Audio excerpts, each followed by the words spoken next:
नमस्कार सभी साथियों को। हिंदी साहित्य की क्लास में आप सभी का स्वागत करती हूँ, अभिनंदन करती हूँ। और आज के शस्त्र की परिचर्चा को शुरू करते हैं। आज के शस्त्र में महत्वपूर्ण क्वेश्चन करेंगे हिंदी की उपभाषाएं। क्या रहेगा? हिंदी की उपभाषाएं। हिंदी की कितनी उपभाषाएं हैं? तो पहला क्वेश्चन है कि हिंदी की कितनी उपभाषाएं हैं? 2, 3, 4, 5। तो हिंदी की जो हैं उपभाषाएं वो कितनी हैं? वो 5 उपभाषाएं हैं। कितनी हैं? 5। इस क्वेश्चन की व्याख्या देख लेते हैं, कौन कौन सी हैं 5 उपभाषाएं। तो हिंदी की जो 5 उपभाषाएं हैं वो हैं पश्चिमी, राजस्थानी, पूर्वी, बिहारी, पहाड़ी।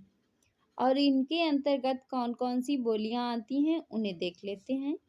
पश्चिमी हिंदी के अंतर्गत खड़ी बोली, हरियाणवी, दक्कनी, ब्रजभाषा, बुंदेली और कन्नौजी।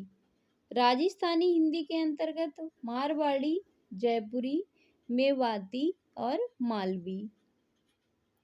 पूर्वी हिंदी के अंतर्गत अवधी, बघेली, छत्तीसगढ़ी।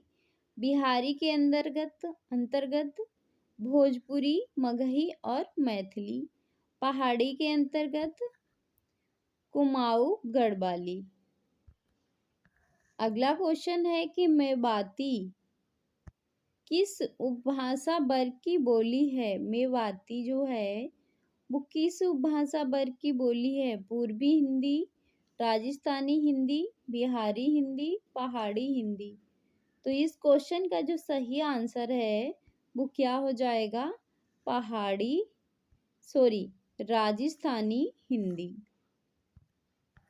अगला क्वेश्चन है, इस क्वेश्चन की व्याख्या है कि मेवाती जो राजस्थानी उपभाषा वर्ग की बोली है, मेवाती की उत्तरी राजस्थानी भी कहते हैं।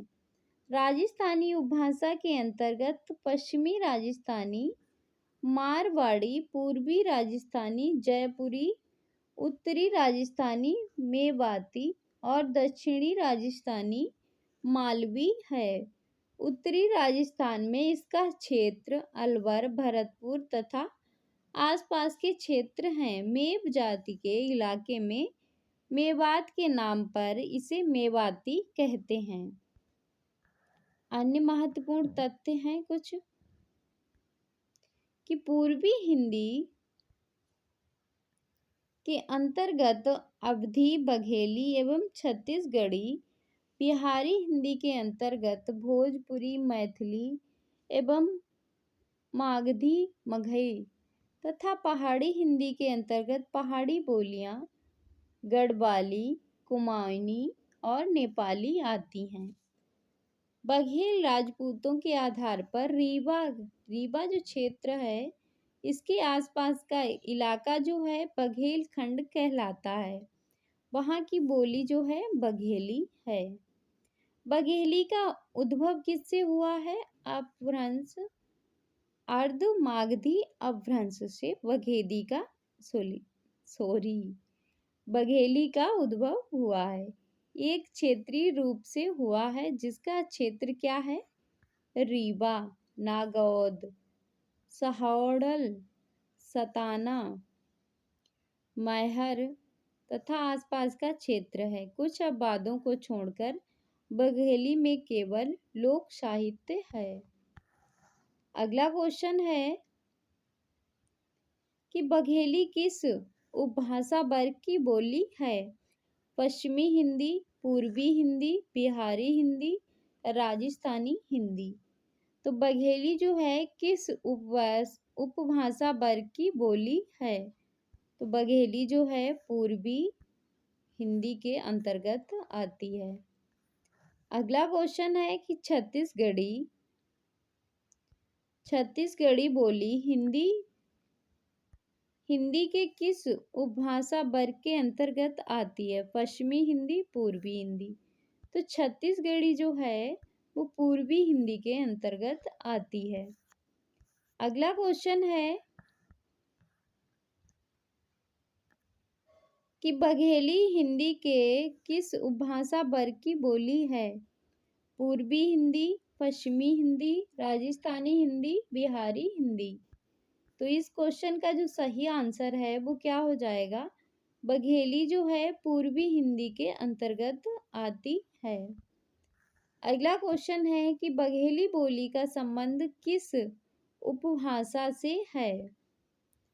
बघेली का संबंध जो है वो किस उपभाषा से है?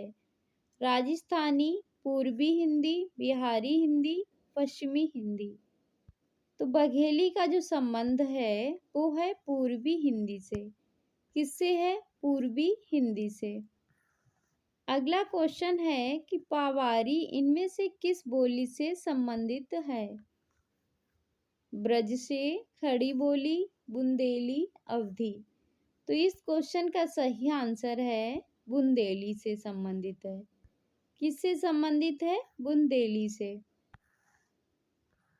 अगला क्वेश्चन है कि बांगरू किस उपभाषा वर्ग की बोली है? पश्चिमी, पूर्वी, बिहारी, पहाड़ी। तो बांगरू जो है वो किस उपभाषा वर्ग की बोली है? पश्चिमी हिंदी वर्ग की। अगले क्वेश्चन पे चलते हैं। इस क्वेश्चन की व्याख्या देख लेते हैं कि बांगरू जो है पश्चिमी हिंदी उपभाषा वर्ग की बोली है।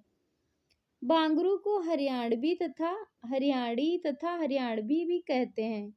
बांगरू जो है शुष्क उच्च भूमि भूभाग के कारण यहाँ की बोली का नाम बांगरू पड़ा। इसका विकास जो है सौरसेनी अपभ्रंश से हुआ है। ये किन क्षेत्रों में बोली जाती है? करनाल, रोहतक, दिल्ली और हिसार में।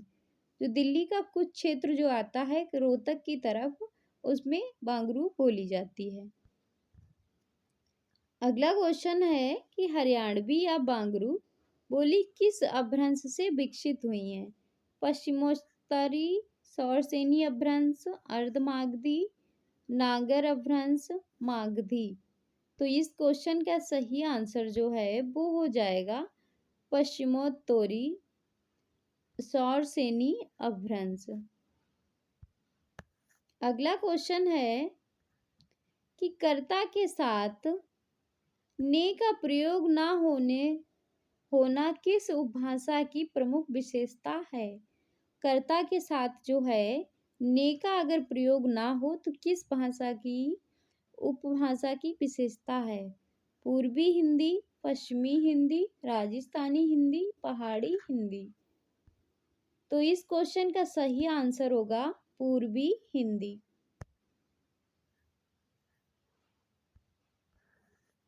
इस क्वेश्चन की व्याख्या है कि हिंदी खड़ी बोली से अवधि की विभिन्नता मुख्य रूप से व्याकरणात्मक है।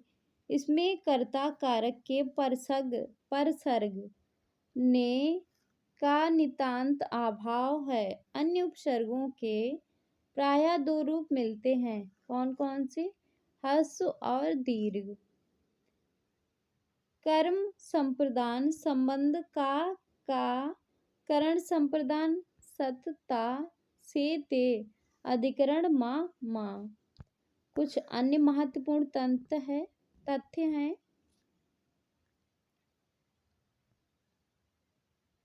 कि गठन की दृष्टि से हिंदी क्षेत्र की उपभाषाओं को दो वर्गों में बांटा है, पश्चिमी और पूर्वी में विभाजित किया है। अवधी पूर्वी के अंतर्गत है। पूर्वी की दूसरी उपभाषा है छत्तीसगढ़ी। अवधी को कभी कभी बैसबाड़ी भी कहते हैं, परंतु बैसबाड़ी जो है अवधी को एक उपबोली मात्र है जो उन्नाव, लखनऊ, रायबरेली और फतेहपुर जिलों के कुछ भागों में बोली जाती है। अगला क्वेश्चन है कि निम्नलिखित में से किस बोली में कर्ता का विभक्ति चिन्ह प्रयुक्त होता है? कौन सा? किसमें होता है? कर्ता का जो विभक्ति होती है ने वो किस बोली में प्रयुक्त नहीं होता है? किस बोली में नहीं होता है? ब्रज, अवधी, बुंदेली, खड़ी बोली। तो इस क्वेश्चन का सही आंसर होगा अवधी में जो है प्रयोग नहीं होता है। अगला क्वेश्चन है कि इनमें से निम्नलिखित किस बोली में ने का प्रयोग नहीं होता है? खड़ी बोली, दक्कनी, हरियाणवी, अवधी। तो इस क्वेश्चन का सही आंसर जो है वो क्या हो जाएगा? अवधी। क्या हो जाएगा? अवधी। अगला क्वेश्चन है कि इनमें से किस बोली में ने का प्रयोग नहीं होता है? कौरवी, अवधी, हरियाणवी, मालवी।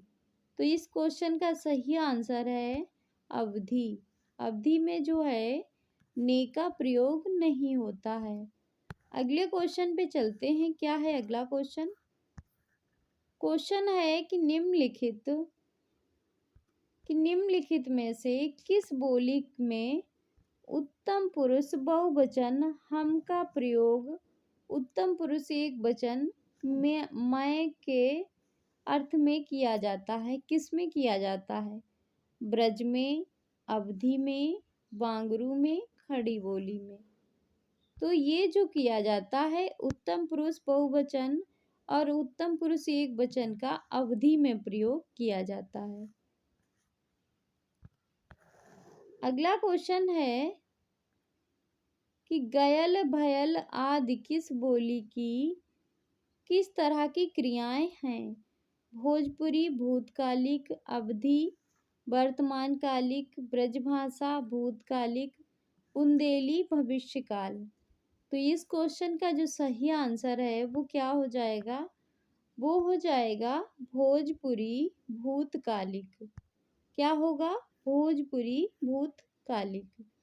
तो इस क्वेश्चन का सही आंसर हो जाएगा ए।